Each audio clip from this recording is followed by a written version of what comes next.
सो मंच पे विराजमान ओम प्रकाश गासो जी, डॉक्टर सिरसा जी, गुरदरपाल जी, प्रिंसिपल बैनीपाल जी, मैं कुछ गल्लां हमदर्द वीर नशैरवी बारे करनियां चाहुंदा और उन्हां दी जिंदगी बारे ते उन्हां दे साहित्य बारे तुहाडे नाल साझीआं करन दी कोशिश करांगा। कुछ सिद्धांतक गल्लां भी करांगे, कुछ विहारक गल्लां, क्योंकि प्रोफैसर साहब सिद्धांत ते विहार दा सुमेल सीगे।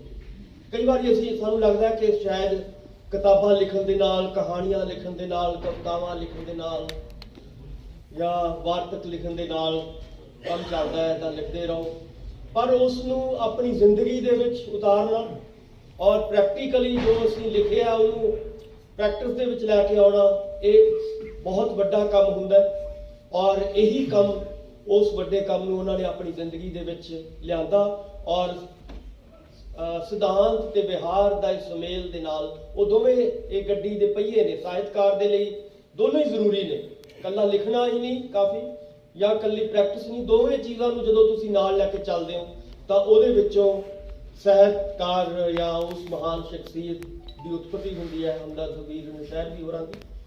ਸੋ ਸਭ ਤੋਂ ਪਹਿਲਾਂ ਮੈਂ ਇਸ ਮੁਕੱਦਸ ਪਵਿੱਤਰ ਧਰਤੀ ਨੂੰ ਨਤਮਸਤਕ ਹੁੰਨਾ। ਸਮਰਾਲੇ ਦੀ ਨੂੰ ਨਾਲ ਹੀ ਮਾਛੀਵਾੜਾ ਹੈ और ये धरती जिहदे विच आपां नूं पता है कि वड्डे साहित्यकार लाल सिंह दिल मैनूं याद आउंदे ने या बहुत वड्डे उर्दू दे कहानीकार। सो उसे धरती दे उत्ते हमदर्द वीर नशैरवी माझे तो जिवें पहला कहा गया तरलोचन होरां दी जो वीडियो असीं देखी है उहदे विच बिल्कुल उन्हां दा असीं घर भी वेखिआ और यही गल सिक्खी दे उत्ते लागू होती है, क्योंकि हमदर्द वीर नशैरवी सिक्खी और मार्क्स के सुमेल दे विचों उन्हां दी विचारधारा पैदा होती है। इस चीज़ नूं सानूं समझना पएगा कि क्यों वो सिक्खी दा पल्ला नहीं छड्डदे, उस इनकलाबी विरासत दा पल्ला नहीं छड्डदे ते नाल ही मार्क्सवाद दी लोड़ नूं वध तों वध किवें महसूस करदे ने कि इस ज़माने नूं, इस दौर नूं जिन्हों असी विश्वीकरण का दौर कहने, जिन्हों असी साम्राज नव साम्राजवाद का दौर कहने, और अज जे हमदर्द वीर नौशैरवी जिंदा होंदे तां किसानी संघर्ष बारे जो उन्होंने चाह होना सी, जो उन्होंने जो जिस तरह उन्होंने इस किसानी संघर्ष दे विच कुदना सीगा, संघर्ष दे विच शामिल होना सीगा, ये आपां सहजे अंदाजा ला सकते हैं। सो अज 1 साल इस संघर्ष तो बाद किसानों की जित प्राप्त हुई है। अज उस महान शख्सियत का असीं जन्मदिन उन्होंने मुबारकबाद, पूरे परिवार नूं बहुत मुबारकबाद, क्योंकि साहित्यकार का जिहड़ा परिवार हुंदा है बेशक अपने परिवार का भी बहुत वड्डा रोल हुंदा है और मैनूं ये लगता है कि उन्हां दा जिहड़ा सियासी और साहित्यिक जो परिवार हुंदा वो ज़्यादातर उन्हां दे पाठक हुंदे ने, उन्हां दे नाल उन्हां दे सहयोगी जो भी उस वेले दे साहित्यकार होंदे ने वो ज़्यादा, जिवें तुसीं सारे उन्हां दे विद्यार्थी उन्हां दे साथी बैठे हो। सो इस तो वधिया होर उन्हां दा वधिया आपां जन्मदिन नहीं मना सकते। और इसे तरह दा मैनूं लगदा है कि असीं जिवें यूरोप ने शेक्सपीयर होरां नूं साਂਭਿਆ है या होर चैखव नूं साਂਭਿਆ है या होर जिहड़े वड्डे राइटर्स नूं संभालिया है, तो उस तरह साडी एक जिम्मेवारी बनती है कि असीं अपने इलाके दे, अपने इस खेतर दे उस वड्डे महान साहित्यकार नूं उन्हां दे जिवें उन्हां ने कविता भवन उसारिया, और जिवें कल्ला कविता भवन उसारन दा मतलब ये नहीं कि कल्ला उन्हां ने घर उसारिया, उन्हां दा घर इस इलाके दे विच जिवें रौनकां लगियां और जिवें साहित्य दा जिहड़ा सीगा विचार वटांदरा लगातार एक अद्धी सदी जिहड़ा आपां कह सकदे हां कि वो चलदा रहा। और जदों वो लिख रहे सी अपनी सवै जीवनी, तो उस सवै जीवनी दे जिहड़े भूमिका सी वो भी मैनूं मौका दिता उन्होंने उसकी भूमिका लिखण दा। उन्होंने जदों रिलीज़ की सी सवै जीवनी उदों भी आउण दा आए सी असीं इसे थां दे उत्ते। सो कहण दा मतलब है कि जदों असीं हमदर्द वीर नशैरवी दे सारे काम नूं वेखदे आ, लिटरेचर नूं वेखदे आ, चाहे वो कविता होवे, चाहे उहदे विच कहानी शामिल है, उहदे विच उन्हां दी वार्तक शामिल है, ਤਾਂ ਉੱਥੋਂ ਹੀ ਸਾਨੂੰ ਐਨਾਲਿਸਿਸ ਇਹ ਅਸੀਂ ਕਰਨ ਦੀ ਕੋਸ਼ਿਸ਼ ਕਰਾਂਗੇ ਕਿ ਉਹ ਕਿਸ ਸੋਚ ਨੂੰ ਲੈ ਕੇ ਲਿਖ ਰਹੇ ਨੇ। ਮੈਨੂੰ ਗੁਰੂ ਨਾਨਕ ਸਾਹਿਬ ਦੀ ਇੱਕ ਲਾਈਨ ਯਾਦ ਆਉਂਦੀ ਹੈ ਜਿਹਦੇ ਵਿੱਚ ਉਹਨਾਂ ਨੇ ਕਿਹਾ ਸੀਗਾ ਕਿ ਧੰਨ ਲਿਖਾਰੀ ਨਾਨਕਾ, ਧੰਨ ਲਿਖਾਰੀ ਨਾਨਕਾ ਜਿਨ ਨਾਮ ਲਿਖਾਇਆ ਸੱਚ। ਕਿਉਂਕਿ ਸਾਹਿਤਕਾਰ ਹਮੇਸ਼ਾ ਸੱਚ ਦੇ ਉੱਤੇ ਖੜਾ ਹੁੰਦਾ ਹੈ। ਸਾਹਿਤਕਾਰ ਦਾ ਇੱਕ ਫਰਜ਼ ਹੁੰਦਾ ਹੈ ਆਪਣੀ ਲਿਖਤ ਦੇ ਰਾਹੀਂ, ਚਾਹੇ ਉਹ ਕਵਿਤਾ ਲਿਖ ਰਿਹਾ ਹੋਵੇ, ਚਾਹੇ ਵਾਰਤਕ ਲਿਖ ਰਿਹਾ ਹੋਵੇ, ਚਾਹੇ ਉਹ ਕਹਾਣੀ ਲਿਖ ਰਿਹਾ ਹੋਵੇ, ਉਹਨੇ ਸੱਚ ਨੂੰ ਪੇਸ਼ ਕਰਨਾ ਹੁੰਦਾ ਹੈ। ਹੁਣ ਸਾਡੇ ਸਾਰਿਆਂ ਦੇ ਸਾਹਮਣੇ ਸਵਾਲ ਇਹੀ ਹੈ ਕਿ ਸੱਚ ਕੀ ਹੁੰਦਾ ਹੈ। ਇਹ ਬਹੁਤ ਵੱਡਾ ਸਵਾਲ ਹੈ ਔਰ ਗੁਰੂ ਨਾਨਕ ਸਾਹਿਬ ਨੇ ਵੀ ਸਾਡੇ ਸਾਹਮਣੇ ਇਹ ਰੱਖਿਆ ਜਪਜੀ ਸਾਹਿਬ ਦੇ ਵਿੱਚ ਕਿ ਕਿਉਂ ਸਚਿਆਰਾ ਹੋਈ ਹੈ, ਕਿਉਂ ਕੂੜਾ ਕੁੱਟਾ ਪਾ। ਇਹ ਬਹੁਤ ਵੱਡਾ ਇੱਕ ਮਨੁੱਖਤਾ ਦੇ ਸਾਹਮਣੇ, ਜਦੋਂ ਤੋਂ ਮਨੁੱਖਤਾ ਦੀ ਚੇਤਨਾ ਡਿਵੈਲਪ ਹੋਈ ਹੈ, ਇਹ ਵੱਡਾ ਸਵਾਲ ਰਿਹਾ। ਅੱਜ ਵੀ ਸਾਡੇ ਸਾਰਿਆਂ ਦੇ ਸਾਹਮਣੇ ਇਹ ਵੱਡਾ ਸਵਾਲ ਹੈ। ਸੋ ਨੌਸ਼ਹਿਰਵੀ ਦੇ ਸਾਹਮਣੇ ਵੀ ਵੱਡਾ ਸਵਾਲ ਸੀ ਕਿ ਇਹ ਸੱਚ ਨੂੰ ਕਿਵੇਂ ਪਛਾਣਿਆ ਜਾਏ, ਕਿਵੇਂ ਉਸ ਕੂੜ ਦੀ ਪਾਲ ਨੂੰ ਤੋੜਿਆ ਜਾਏ, ਉਹ ਸੱਚ ਨੂੰ ਲੱਭਣਾ।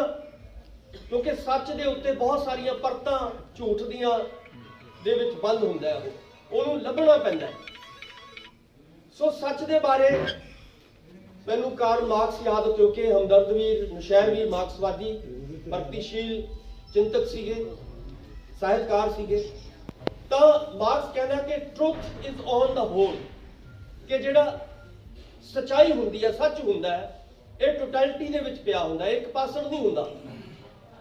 ਔਰ ਮੈਂ ਬਹੁਤ ਹੀ ਅੱਛੀ ਬੈਨੀਪਾਲ ਜੀ ਨੇ ਜੋ ਕਿਤਾਬ ਦੇ ਟਾਈਟਲ ਦੇ ਉੱਤੇ ਉਹਨਾਂ ਦੀ ਕੋਟੇਸ਼ਨ ਦਿੱਤੀ ਹੈ ਔਰ ਉਹਦੇ ਵਿੱਚ ਇਹੀ ਲਿਖਿਆ ਉਹਨਾਂ ਨੇ ਕਿ ਸੱਚ ਕਦੇ ਨਿਰਪੱਖ ਨਹੀਂ ਹੁੰਦਾ। ਸੱਚ ਨੂੰ ਹਮੇਸ਼ਾ ਪਾਉਣ ਦੇ ਲਈ ਉਹਨੂੰ ਕਿਸੇ ਨਾ ਕਿਸੇ ਧਿਰ ਦੇ ਵਿੱਚ ਵੱਲ ਖੜਨਾ ਪੈਂਦਾ ਹੈ, ਤਾਂ ਹੀ ਸੱਚ ਸਾਹਮਣੇ ਆਉਂਦਾ ਹੈ। ਕਈ ਵਾਰੀ ਅਸੀਂ ਕਹਿ ਦਿੰਦੇ ਹਾਂ ਕਿ ਅਸੀਂ ਤਾਂ ਸੱਚੇ ਬੰਦੇ ਹਾਂ, ਅਸੀਂ ਤਾਂ ਇਸ ਲਈ ਨਿਰਪੱਖ ਬੰਦੇ ਹਾਂ। ਸੋ ਇਹ ਗੱਲ ਜਿਹੜੀ ਹੁੰਦੀ ਹੈ, ਨਿਰਪੱਖਤਾ ਜਿਹੜੀ ਹੈਗੀ ਹੈ, ਕਦੇ ਵੀ ਸਾਹਿਤਕਾਰ ਨਿਰਪੱਖ ਨਹੀਂ ਹੋ ਸਕਦਾ। ਸਿੱਧੇ ਜਾਂ ਸਿੱਧੇ ਤੌਰ ਤੇ ਉਹ ਕਿਸੇ ਧਿਰ ਨਾਲ ਖੜਾ ਹੁੰਦਾ ਹੈ। ਸੋ ਮੈਨੂੰ ਫੇਰ ਗੁਰੂ ਨਾਨਕ ਸਾਹਿਬ ਦੀ ਗੱਲ ਯਾਦ ਆਉਂਦੀ ਹੈ, ਕਿਉਂਕਿ ਗੁਰੂ ਨਾਨਕ ਸਾਹਿਬ ਦਾ ਫਲਸਫਾ, ਇਹ ਧਰਤੀ ਜਿਹੜੀ ਹੈਗੀ ਹੈ ਗੁਰੂ ਨਾਨਕ ਸਾਹਿਬ ਦੀ ਸਰਜ਼ਮੀਨ ਹੈ। ਜਦੋਂ ਅਸੀਂ ਉਸ ਵਿਚਾਰਧਾਰਾ ਤੋਂ ਸਮਝਣ ਦੀ ਕੋਸ਼ਿਸ਼ ਕਰਦੇ ਹਾਂ ਤਾਂ ਗੁਰੂ ਨਾਨਕ ਸਾਹਿਬ ਨੇ ਵੀ ਇੱਕ ਪਾਸੇ ਹੋ ਕੇ ਇੱਕ ਧਿਰ ਦੇ ਨਾਲ ਉਹਨਾਂ ਨੇ ਉਹ ਖੜੇ ਹੋਏ। ਉਹ ਧਿਰ ਕੀ ਸੀਗੀ? ਉਹ ਧਿਰ ਸੀ ਨੀਚਾ ਅੰਦਰ ਨੀਚ ਜਾਤ, ਨੀਚੀ ਹੂੰ ਅਤ ਨੀਚ, ਨਾਨਕ ਤਿਨ ਕੈ ਸੰਗ ਸਾਥ, ਵੱਡਿਆ ਸਿਓ ਕਿਆ। ਇੱਥੋਂ ਫਰਕ ਲੱਗਦਾ ਹੈ। ਜਦੋਂ ਅਸੀਂ ਅੱਜ ਹਮਦਰਦ ਵੀਰ ਨੌਸ਼ਹਿਰਵੀ ਨੂੰ ਯਾਦ ਕਰ ਰਹੇ ਹਾਂ, ਉਹਨਾਂ ਦੀ ਲਿਖਤਾਂ ਨੂੰ ਯਾਦ ਕਰ ਰਹੇ ਹਾਂ, ਉਹਨਾਂ ਦੀ ਜ਼ਿੰਦਗੀ ਦੇ ਫਲਸਫੇ ਨੂੰ ਯਾਦ ਕਰ ਰਹੇ ਹਾਂ, ਤਾਂ ਇੱਥੋਂ ਸਾਨੂੰ ਪਤਾ ਲੱਗੇਗਾ ਕਿ ਸਾਹਿਤਕਾਰ ਕਿਹਦੇ ਨਾਲ ਖੜਦਾ ਹੈ। ਇਸ ਨੂੰ ਸਮਝਣਾ ਬਹੁਤ ਜ਼ਰੂਰੀ ਹੈ।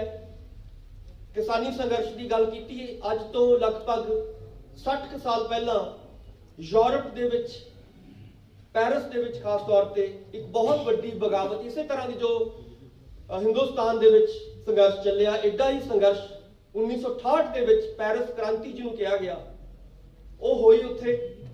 ਔਰ ਉਹਦੇ ਵਿੱਚ ਵਿਦਿਆਰਥੀਆਂ ਨੇ ਬਹੁਤ ਸਾਰੇ ਸਲੋਗਨਸ, ਨਾਰੇ ਦਿੱਤੇ, ਜਿਵੇਂ ਸਾਡੇ, ਕਿਉਂਕਿ ਜਿਹੜਾ ਵੀ ਸੰਘਰਸ਼, ਜਦੋਂ ਵੱਡਾ ਸੰਘਰਸ਼ ਹੁੰਦਾ ਹੈ ਤਾਂ ਬਹੁਤ ਸਾਰੇ ਨਾਰੇ ਦਿੰਦਾ ਹੈ, ਜਿਵੇਂ ਕਿਸਾਨ ਮਜ਼ਦੂਰ ਏਕਤਾ ਦਾ ਨਾਰਾ ਦਿੱਤਾ ਗਿਆ, ਜਾਂ ਹੋਰ ਕਈ ਨਾਰੇ ਤੁਸੀਂ ਸੁਣਿਆ ਹੋਵੇਗਾ ਪਿਛਲੇ 1 ਸਾਲ ਤੋਂ। ਆਪਣੇ ਸਾਰੇ ਅਸੀਂ ਉਹਨਾਂ ਦੇ ਉੱਤੇ, ਉਹਨਾਂ ਨੂੰ ਸੁਣਿਆ ਹੈ ਔਰ ਉਹਨਾਂ ਦੇ ਉੱਤੇ ਪਹਿਰਾ ਦਿੱਤਾ ਹੈ। ਸੋ ਇਸੇ ਤਰ੍ਹਾਂ ਅੱਜ ਤੋਂ 60 ਸਾਲ ਪਹਿਲਾਂ ਇਹਨਾਂ ਵਿਦਿਆਰਥੀਆਂ ਨੇ ਬਹੁਤ ਸਾਰੇ ਨਾਰੇ ਦਿੱਤੇ, ਜਿਨ੍ਹਾਂ ਚੋਂ ਇੱਕ ਨਾਰੇ ਦੇ ਨਾਲ ਅਸੀਂ ਹਮਦਰਦ ਵੀਰ ਨੌਸ਼ਹਿਰਵੀ ਦੀ ਸੋਚ ਨੂੰ, ਉਹਨਾਂ ਦੀ ਫਿਲਾਸਫੀ ਨੂੰ, ਉਹਨਾਂ ਦੀ ਪੋਲਿਟਿਕਸ ਨੂੰ ਸਮਝਣ ਦੀ ਕੋਸ਼ਿਸ਼ ਕਰਾਂਗੇ। ਉਹ ਨਾਰਾ ਸੀਗਾ ਕਿ ਜਦੋਂ ਵੀ ਉਹਨਾਂ ਦੇ ਸਾਹਮਣੇ ਕੋਈ ਬੁਲਾਰਾ ਬੋਲਣ ਲਈ ਆਉਂਦਾ ਸੀ ਤਾਂ ਉਹ ਵਿਦਿਆਰਥੀ ਪੁੱਛਦੇ ਸੀ ਉਸ ਨੂੰ ਸਵਾਲ ਕਿ ਪਹਿਲਾਂ ਇਹ ਦੱਸੋ, please tell us first where do you speak from, ਕਿ ਪਹਿਲਾਂ ਤੂੰ ਇਹ ਦੱਸ ਕਿ ਤੂੰ ਖੜਾ ਕਿੱਥੇ ਹੈ, ਤੂੰ ਕਿੱਥੋਂ ਖੜ ਕੇ ਬੋਲਦਾ ਹੈ। ਕਿਉਂਕਿ ਮੈਂ ਸਮਝਦਾ ਕਿ ਹਰ ਰਾਈਟਰ, ਹਰ ਸਾਹਿਤਕਾਰ ਕਿਤੋਂ ਨਾ ਕਿਤੋਂ ਖੜਾ ਹੋ ਕੇ ਲਿਖ ਰਿਹਾ ਹੁੰਦਾ ਹੈ। ਉਹਦੀ ਕੋਈ ਨਾ ਕੋਈ ਸੋਚ ਹੁੰਦੀ ਹੈ, ਵਿਚਾਰਧਾਰਾ ਹੁੰਦੀ ਹੈ, ਉਹਦੀ ਸਿਆਸਤ ਹੁੰਦੀ ਹੈ, ਉਹਦੀ ਪੋਲਿਟਿਕਸ ਹੁੰਦੀ ਹੈ। ਕੋਈ ਵੀ ਬੰਦਾ, ਕੋਈ ਵੀ ਸਾਹਿਤਕਾਰ ਬਿਲਕੁਲ ਸਾਫ਼ ਨਹੀਂ ਹੁੰਦਾ ਕਿ ਉਹ ਕਦੇ ਵੀ ਮੈਂ ਨਿਰਪੱਖ ਹੋ ਕੇ ਲਿਖਦਾ। ਇਹ ਕਦੇ ਵੀ ਨਹੀਂ ਹੁੰਦਾ। ਜਿਵੇਂ ਮੈਂ ਗੁਰੂ ਨਾਨਕ ਸਾਹਿਬ ਦੀ ਤੁਹਾਨੂੰ ਐਗਜ਼ਾਮਪਲ ਦਿੱਤੀ ਹੈ।